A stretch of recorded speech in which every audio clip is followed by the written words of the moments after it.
out. But too often in the middle of a fire, those same protective bars keep family members in. And as a result, Mark Sauter found there is heartbreaking tragedy. The fire that ripped through this St. Louis apartment left little Jeremy Burr terribly burned. But that was just part of the pain this tragedy would cause him. I had to tell him that his mom died in the fire that he was in, and she's going to heaven. And she left me here to take care of him. Jeremy's grandmother, Novella Burr, then had to break the news that his brother Anthony had also died in the blaze. That was back in 1994, but 8-year-old Jeremy still bears serious physical and emotional scars. He's been very quiet since the fire. Oh yeah, very quiet. Obviously, he's gone through a lot. How are you doing now? How do you feel? Fine. I think it's something that's locked up in him, and it won't come out until he get older. Something. Something he want to say. I don't think he know how to say it. Novella, on the other hand, has no trouble saying what's on her mind. She's angry that unsafe security bars blocked the windows and doors of her daughter's apartment, a situation she blames on the building's landlord and lax government regulations. You couldn't get out of that house on the bottom floor? No way. Because of the bars? Because of the bars, the one way out. Fire experts say more and more people are dying this way, trapped inside burning homes by security bars that were supposed to protect them from criminals. No one knows the exact number, but we found cases across the country. In 1994, Marie Rhodes and 3 of her grandchildren were killed in her Nevada home, unable to escape through a barred door when a heater ignited. Last December, 36-year-old Cynthia Wertman died inside a burning house in Florida, trapped by burglar bars on the windows. Texas, Illinois, and California have also reported deaths related to security bars. You'll see them on small homes. You'll see them on apartment buildings. Sharon Gamache of the National Fire Protection Association says more and more Americans from all walks of life are at risk from security bars. If you have bars on windows, I would be very concerned, anybody who has it. I don't care what neighborhood you're from. Because if you had them burglar bars on and the fire starts, you can't get out. Ain't no way. Katie Brown speaks from experience. Just weeks ago, she managed to escape from her burning home in Tampa, Florida. But 3 of her children and a nephew never made it out alive. Benjamin Pringle, a neighbor, tried to rescue the kids. Yeah, and I could feel the kid and hear the kid right here. You could feel the child? Yes, I could feel him when I was pulling the cover. I could feel the kid going away. Smoke was just too much, and we couldn't get this off. This building's pretty heavily damaged, you know what I mean? And I'm a lot bigger than the children were. I'm not getting out this window. Tampa Fire Captain Bill Wade says the security bars probably contributed to this tragedy and have certainly claimed many other lives. All you're going to be thinking about is trying to get out. You're going to come up against this, and this is an immovable object. You're stuck. You're dead. You're dead. That's because many security bars are bolted in place, and even those that open with a key can be deadly. With the help of the Tampa Fire Department and security bar designer Pablo Flores, we set up a demonstration with different types of bars and simulated smoke. This set of bars, like many others, is secured with a padlock.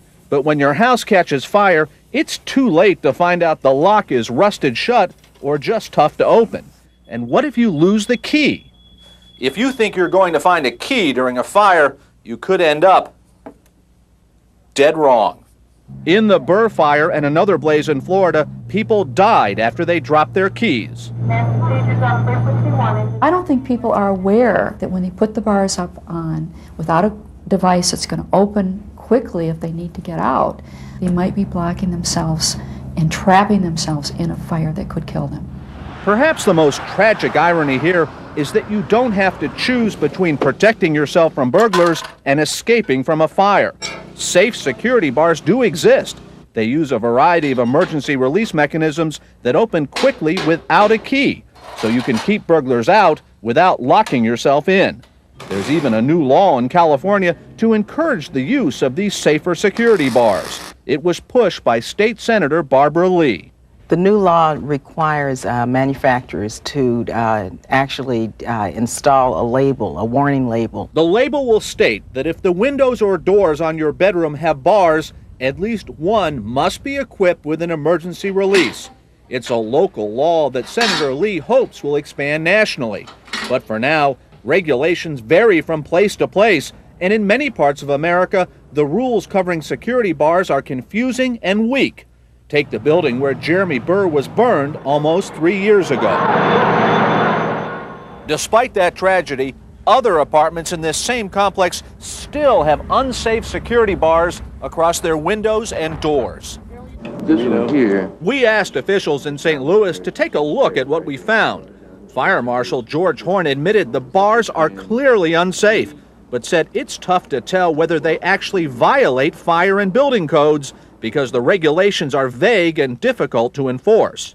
You can't go to the landlord and say, hey, your tenants died and we think it's because of the bars you have up. Why don't you take them down? But that would be from a, how can I put it, a common sense thing to do. Yes, it would be a common sense thing to do, but legally. Common sense doesn't apply here in St. Louis? Absolutely, absolutely. Perhaps, but in this case, the city never even tried to inspect the bars on other apartments in the complex, despite evidence of code violations in the Burr fire. St. Louis authorities say they'll now consider making their security bar regulations tougher. As for the company that owns these buildings, the JVL Housing Corporation, officials there insisted the bars meet code, but said they plan to remove them anyway. Residents say the landlord first made that promise years ago. We haven't heard back from them since then. They never took the bars down. Not so far, because they still up. The president of JVL agreed to talk with us on camera, then had us thrown out when we showed up for the interview. You guys mind stepping out? Today, Jeremy and his family live in a new home with no security bars on the windows. They bought it with money from JVL and a management company who, while admitting no wrongdoing, paid millions to settle a lawsuit with the Burr family. As for Katie Brown in Florida, she's still grief-stricken over the loss of her family, trying to draw some consolation from the thought that others may learn from her tragedy. If you get burglar bars, at least have some way of having the burglar bars where they can come open, where you can have a burglar bar that can get open in case of emergencies or something.